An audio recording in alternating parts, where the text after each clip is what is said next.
오늘 우리에게 주시는 하나님 말씀은 사무엘하 15장 24절부터 37절까지 말씀입니다. 사무엘하 15장 24절부터 37절까지 말씀을 저와 여러분들이 한 절씩 교독하겠습니다. 보라, 사독과 그와 함께한 모든 레위 사람도 하나님의 언약궤를 메어다가 하나님의 궤를 내려놓고 아비아달도 올라와서 모든 백성이 성에서 나오기를 기다리도다. 왕이 사독에게 이르되, 보라, 하나님의 궤를 성읍으로 도로 메어 가라. 만일 내가 여호와 앞에서 은혜를 입으면 도로 나를 인도하사 내게 그 궤와 그 계신 데를 보이시리라. 그러나 그가 이와 같이 말씀하시기를 내가 너를 기뻐하지 아니한다 하시면 종이 여기 있사오니 선이 여기시는 대로 내게 행하시옵소서 하리라. 왕이 또 제사장 사독에게 이르되, 내가 선견자가 아니냐? 너는 너희의 두 아들 곧 내 아들 아히마스와 아비아달의 아들 요나단을 데리고 평안히 성읍으로 돌아가라. 너희에게서 내게 알리는 소식이 올 때까지 내가 광야 나루터에서 기다리리라 하니라. 사독과 아비아달이 하나님의 궤를 예루살렘으로 도로 메어다 놓고 거기 머물러 있으니라. 다윗이 감람산 길로 올라갈 때에 그의 머리를 그가 가리고 맨발로 울며 가고 그와 함께 가는 모든 백성들도 각각 자기의 머리를 가리고 울며 올라가니라. 어떤 사람이 다윗에게 이르되, 압살롬과 함께 모반한 자들 가운데 아히도벨이 있나이다 하니, 다윗이 이르되, 여호와여 원하옵건대 아히도벨의 모략을 어리석게 하옵소서 하니라. 다윗이 하나님을 경배하는 마루터기에 이를 때에 아렉 사람 후세가 옷을 찢고 흙을 머리에 덮어 쓰고 다윗을 맞으러 온지라. 다윗이 그에게 이르되, 내가 만일 나와 함께 나아가면 내게 누를 끼치리라. 그러나 네가 만일 성읍으로 돌아가서 압살롬에게 말하기를, 왕이여 내가 왕의 종이니이다. 전에는 내가 왕의 아버지의 종이었더니 이제는 내가 왕의 종이니이다 하면 네가 나를 위하여 아히도벨의 모략을 패하게 하리라. 사독과 아비아달 두 제사장이 너와 함께 거기 있지 아니하냐? 내가 왕의 궁중에서 무엇을 듣든지 사독과 아비아달 두 제사장에게 알리라. 그들의 두 아들 곧 사독의 아히마스와 아비아달의 요나단이 그들과 함께 거기 있나니 너희가 듣는 모든 것을 그들 편에 내게 소식을 알릴지니라 하는지라. 다윗의 친구 후세가 곧 성읍으로 들어가고 압살롬도 예루살렘으로 들어갔더라. 아멘.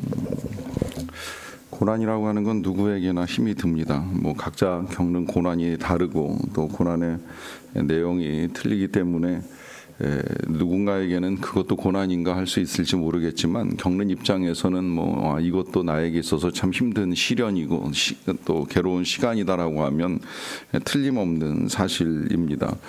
그리고 그러한 고난이 유사하게 반복된다고 할지라도 역시 그 어려움은 달라지지 않는다라고 하는 말씀을 드렸습니다. 하지만 이 고난이 우리에게 때때로 필요한 건 이 고난이 고난으로 끝나는 것이 아니라 고난을 통해서 우리가 하나님을 만날 수 있기 때문입니다. 광야가 어렵기는 하여도 그 광야는 늘 하나님을 만나는 자리로 전해집니다. 모세에게도 그랬고 다윗에게도 그러합니다. 예수님도 광야에서 긴 시간을 보낸 이후에 사단의 시험을 이기고 하나님의 사역을 감당하실 수 있었습니다. 그러하기 때문에 비록 우리가 고난을 통과한다 할지라도 그 고난을 고난으로만 받아들일 것이 아니라 이 시간을 통하여 우리가 어떻게 해야 할 것인가라고 하는 질문도 함께 해야 합니다. 오늘은 본문 속에서 이 다윗이 고난 가운데 어떠한 태도를 취하는가 하는 것을 함께 눈여겨봤으면 좋겠는데요. 먼저는 어떤 고난을 겪고 있는지 그가 겪고 있는 고난의 상황을 설명하는 한 구절을 먼저 읽겠습니다. 30절인데요. 다윗이 감람산 길로 올라갈 때에 그의 머리를 그가 가리고 맨발로 울며 가고 그와 함께 가는 모든 백성들도 각각 자기의 머리를 머리를 가리고 울며 올라가니라 합니다. 이 말씀대로 지금 다윗이 겪고 있는 고난의 상황이 잘 설명이 되어 있는데, 제가 읽으면서 든 느낌은 육체적으로 또 정신적으로 함께 고난을 겪고 있구나라고 하는 생각이 듭니다. 맨발로 길을 걷는다는 거, 뭐 요새야 이제 운동 삼아 걷는 사람들도 자주 눈에 띄긴 합니다만은, 그러나 결코 운동하는 상황이 아니지요. 그만큼 비참한 상황인 걸 우리에게 보여주고 있는 것이고요. 그리고 머리를 가리고 울고 있다라고 하는 것은 그만큼 깊은 슬픔을 표현하고 있는 것입니다. 뿐만 아니라 각 백성들도 똑같은 모습으로 울며 올라간다라고 했을 때 이 백성들을 지켜보는 왕의 입장에서는 더더욱 가슴이 아픈 일이라고 생각을 합니다. 정말 사악한 지도자가 아니라고 한다면 자신으로 인해 혹 자기의 아들로 인해서 함께하는 이 백성들도 이런 슬픔 가운데 고난의 길을 겪어야 한다고 하면 왕으로서는 굉장히 고통스러운 일이 될 수밖에 없는 것이지요. 자, 이런 고통 속에서 그러면 다윗은 울고만 있는가? 이제 절대 그것이 아니라는 사실을 먼저 우리에게 보여주는데요. 이러한 여정이 진행되는 동안에 제사장 사독과 레위인들이 제일 먼저 취했던 조치 중에 하나는 예루살렘에서 법궤도 함께 피난시키는 작업을 진행한 것이었습니다. 제가 이해하기로는 이 법궤가 하나님의 임재의 상징이고 또 이 왕이 그 자리를 얻을 수 있었던 건 하나님의 은혜 가운데 된 일이라고 생각하기 때문에 아마 이 제사장들이 이 법궤를 다윗과 함께 옮김으로 인하여서 여전히 이스라엘의 왕은 다윗이고 압살롬은 절대 하나님이 인정한 왕이 아니라고 하는 사실을 밝히고자 하지 않았나, 그렇게 생각을 합니다. 그런데 그런 상황을 지켜보게 된 다윗의 반응은 25절인데요. 왕이 사독에게 이르되 보라, 하나님의 궤를 성읍으로 도로 메어가라. 만일 내가 여호와 앞에서 은혜를 입으면 도로 나를 인도하사 내게 그 궤와 그 계신 데를 보이시리라라고 하면서 법궤를 가지고 나가지 말고 다시 원래 있었던 예루살렘의 자리에 놓아둘 것을 당부를 합니다. 그러면서 하는 말이, 하나님이 다시 나에게 은혜를 베풀어 주신다고 한다면 내가 돌아와서 법궤도 볼 것이고 법궤가 있는 성소도 보게 될 것이니 지금 이것을 굳이 가지고 나갈 필요는 없다라고 하는 말을 합니다. 어떻게 보면 제사장들과 이제 다른 생각을 다윗이 갖고 있는 것이죠. 제사장들 입장에서는 이 왕과 신하들이 그리고 백성들이 왕궁을 떠나면서 적어도 이것만은 지켜야 되겠다라고 생각을 하면서 법궤를 들고 나왔을 것입니다. 그런데 다윗은 반대로 법궤를 두고 가자라고 하는 말을 하고 있습니다. 어떻게 보면 하나님을 포기하는 것 같은 말이기도 합니다만은, 그러나 그 뒤에 이어진 내용 그대로 그는 하나님께 은혜를 입는다면 다시 돌아와 반드시 법궤에 있는 곳을 보게 될 것이라는 말을 통하여 여전히 하나님의 은혜를 구하는 자신의 겸손한 모습을 보여주고 있습니다. 뿐만이 아니라 그 뒤에는 이런 말도 해요. 그러나 그가 이와 같이 말씀하시기를 내가 너를 기뻐하지 아니한다 하시면 종이 여기 있사오니 선이 여기시는 대로 내게 행하시옵소서 하리라 하는 이 말을 통하여서 하나님께 은혜를 입지 못할 수도 있다는 사실을 인정하는 거예요. 하나님이 기뻐하지 아니하시면 자신이 돌아오는 일이 불가능할 수도 있다라고 하는 사실도 인정을 합니다. 왜 이렇게 말하는 것일까요? 이렇게 말하는 가장 큰 이유는 다윗은 지금 이 모든 상황 속에서 하나님의 뜻을 따르겠다는 거예요. 자신의 뜻이 아닙니다. 자신의 생각이 아닙니다. 도대체 하나님의 뜻이 어디에 있는지 모르겠다. 정말 내가 이 상황에서 살아남아 하나님의 은혜를 입을 것인지, 아니라고 한다면 아들에 의해서 정말 죽임을 당하는 비참한 왕이요 아버지가 될 것인지 알 수 없기에 이 모든 것들을 다 하나님께 의탁하며 나아갑니다. 여기서 하나님께 맡긴다라고 하는 이 말씀의 의미를 우리가 좀 잘 이해할 필요가 있는데요. 이제 뒤에도 보시겠습니다만은 하나님께 맡긴다는 이 말씀은 포기한다는 것이 아닙니다. 그냥 무조건 내려놓고 기다리겠다라고 하는 것도 절대 아닙니다. 여기서 지금 하나님이 은혜를 베푸실지 아니면 하나님이 어떻게 하실지를 모른다라고 하는 이 고백 속에는 하나님이 옳다는 고백이 들어있는 것입니다. 하나님의 뜻만이 옳다라고 하는 하는 것이죠. 내가 틀릴 수 있다라고 하는 거예요. 정말 내가 무언가 잘못했기 때문에 이와 같은 고난을 겪을 수 있고 고난 가운데 끝이 날 수도 있다고 생각을 하는 것입니다. 하지만 하나님의 뜻 가운데 살아남는다면 그건 은혜라는 사실을 분명하게 알고 있는 것이고, 그 어떠한 것도 가장 정의롭고 정당한 판결을 내리시는 하나님께 모든 것을 의탁하며 나아갑니다. 그러다 보니까 그렇다면 정말 하나님께 맡기고 손 놓아야 되는가라고 하는 의문이 들 수도 있는데요. 그렇지 않다는 사실을 분명하게 오늘 다윗이 또 하나의 행동을 통해서 보여줍니다. 그것은 이제 이 다윗이 아히도벨에 관한 소식을 듣는 것인데요. 아히도벨은 어제 말씀드린 대로 오랫동안 다윗의 모략가의 역할을 했던 사람인데, 그가 지금 이 압살롬의 반역과 함께 압살롬의 지략가가 되었습니다. 그 소식을 듣게 된 다윗의 태도를 좀 볼 필요가 있는데요. 31절입니다. 어떤 사람이 다윗에게 알리되 압살롬과 함께 모반한 자들 가운데 아히도벨이 있나이다 하니 다윗이 이르되 여호와여 원하옵건대 아히도벨의 모략을 어리석게 하옵소서 합니다. 자, 여기서 다윗은 이 아히도벨이 압살롬에게 가담했다라고 하는 소식을 듣기가 무섭게 바로 즉시로 하나님께 기도를 드립니다. 원하옵건대 아히도벨의 모략을 어리석게 하옵소서. 굉장히 중요한 기도를 지금 하고 있는 것이죠. 왜냐하면 다윗으로서는 자신의 힘으로 아히도벨의 모략을 파할 능력이 없어요. 뭐 그의 지혜를 감당도 못하겠거니와 또 혹 안다고 할지라도 지금 원거리로 피난을 가는 다윗의 입장에서는 자신의 힘으로 어떻게 할 방법이 없잖아요. 그러니까 기도를 드리는 거예요. 여기서 이제 우리가 왜 기도해야 하는가, 왜 고난의 때에 하나님의 뜻만을 기다리지 않고 하나님께 간구해야 하는가 하는 이유가 나오는 것이죠. 그건 내 힘으로 할 수 없기 때문입니다. 아히도벨의 모략을 피하는 거 어찌하겠습니까? 사람의 생각을 바꾸는 거, 사람의 마음을 바꾸는 거, 전 이것만큼은 적어도 우리의 힘으로 안 된다고 생각을 해요. 전 그래서 특별히 이 부분에 있어서 더 많은 기도를 합니다. 하나님, 내 힘으로 안 됩니다.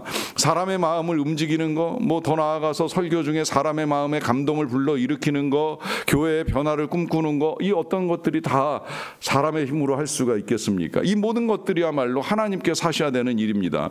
여러분들의 일들은 어떻습니까? 특별히 여러분들의 일들이 관계와 관련이 되고 혹 자녀와 관련이 되고 사람과 관련이 된다고 하면 이거 우리가 하려고 하다가 많은 실패도 경험했잖아요. 우리가 하려고 하면 잔소리를 하던 화를 내던 뭐 부딪히던 하는 일들밖에 없는데, 여러분 이것이야말로 우리가 하는 것이 아니라 하나님께서 하시는 것이고, 그럴 때 더더욱 우리는 하나님의 뜻만을 기다리고 손 놓고 살아가는 사람들이 아니라 기도하며 하나님께 나아가야 한다는 것이 더더욱 분명해지는 것이지요. 그래서 다윗은 이런 문제는 이제 하나님께 은혜와 능력을 구하면서 기도를 드리고 있고요.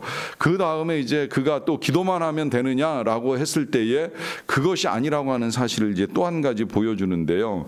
다윗이 지금 이 기드론 시내를 건너와 가지고 만난 사람 중에 마중 나온 사람이 있습니다. 이제 그 중에 한 명이 후세라고 하는 사람인데요. 이 후세가 지금 다윗을 만나면서 옷을 찢고 흙을 머리에 덮어쓰고 다윗을 맞으러 나왔습니다. 그러다 보니까 이제 이 후세에게 그의 마음을 충분히 알고 당부를 하는데요. 나랑 같이 여기 머물지 말고 압살롬에게 들어가라라고 하는 거예요. 그리고 그에게 복종을 맹세하고, 그 다음에 이제 이 압살롬과 아히도벨이 어떻게 전략을 꾸미는지를 잘 들으라는 것이죠. 그러고 나서 그걸 듣게 되면 제사장 사독이나 아비아달에게 전달을 해주라는 거예요. 그렇게 되면 이 사독과 아비아달의 아들들인 아히마아스와 요나단이 자신에게 그 내용들을 전해줄 것이라 하는 이야기를 합니다.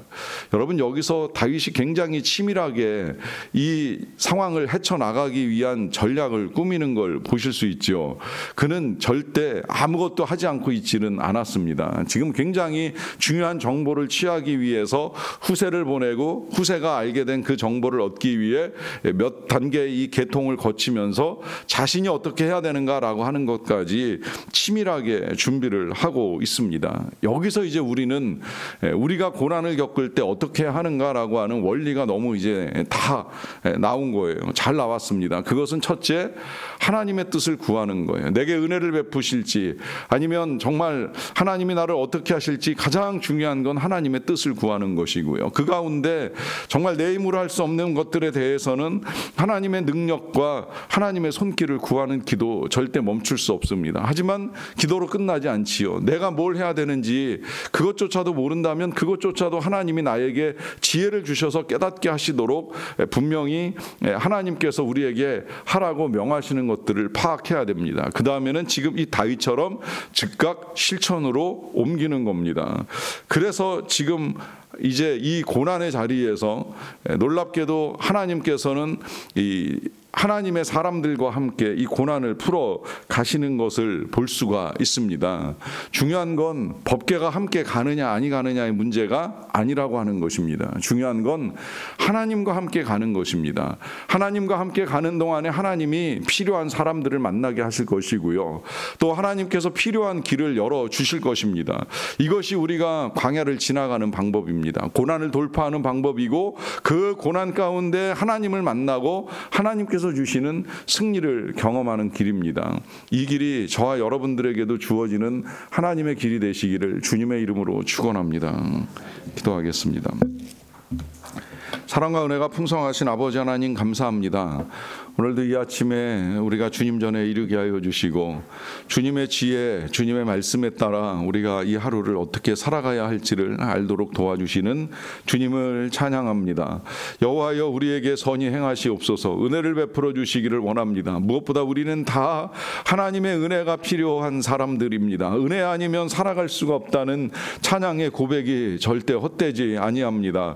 하나님 오늘도 은혜가 필요하여 주 앞에 나와 겸손하게 엎드리는 모든 주의 백성들의 가정의 삶에 가족들에게 그리고 일터에 주의 은혜를 충만하게 내리워 주시옵소서. 어떤 은혜가 필요할지 누구보다도 하나님께서 가장 잘 알고 계시리라고 믿사옵나니 각자의 삶에 가정에 필요한 모든 은혜를 주께서 내려주시기를 간절히 원합니다. 특별히 어리석인 길로 가고자 하는 주변 사람들이 있다고 한다면 그의 모략을 어리석게 하여 주시기를 원합니다. 그의 생각을 어리석게 하여 주시고 오히려 하나님의 길을 찾게 하여 주시옵소서. 겸손히 하나님의 길을 찾아 나가는 사람들이 되게 하여 주시옵소서. 하나님의 뜻을 헤아리고 그 뜻을 실행하기 위하여 애쓰는 믿음의 순종자들이 되게 하여 주시기를 간절히 원합니다. 하나님 이 모든 일들 위에 하나님께서 함께 하여 주시어서 우리가 무엇을 해야 될지 알 수 있는 지혜와 능력을 더하여 주시기를 원합니다. 그래서 이 길이 비록 광야 같고 고달픈 인생길 같다 할지라도 이 길 끝에서 승리를 주시고 또 능력을 베푸시고 은혜를 더하시는 하나님을 만나는 놀라운 일들을 이루어 갈 수 있도록 도와주시옵소서. 하나님 이 모든 것이 다 하나님의 손에서 이루어지기에 하나님께서 오늘도 우리에게 큰 은혜 내려주시기를 다시 한번 간절히 구합니다. 특별히 이 나라를 다스리는 자들에게 하나님께서 지혜를 더하여 주시기를 원합니다. 아이도벨 같은 모략, 압살롬 같은 모략이 있다면 무너지게 도와주시고 다시 하나님의 뜻을 이루기 위하여 겸허하게 하나님 앞에 엎드리며 하나님이 주시는 지혜와 선한 영향력으로 다스려가는 자들이 될 수 있도록 하나님 함께하여 주시옵소서. 선교사님들에게 지혜와 능력을 더하셔서 그 주어진 자리에서 하나님과 함께 해나가야 할 일들을 분명히 알게 도와주시고 그리하여서 한 영혼이라도 더 주님께로 인도하는 귀한 사역을 잘 감당할 수 있도록 은혜를 내려주시기를 간절히 원합니다. 감사와 영광을 올려드리며 우리를 사랑하시는 예수님의 이름으로 기도하옵나이다.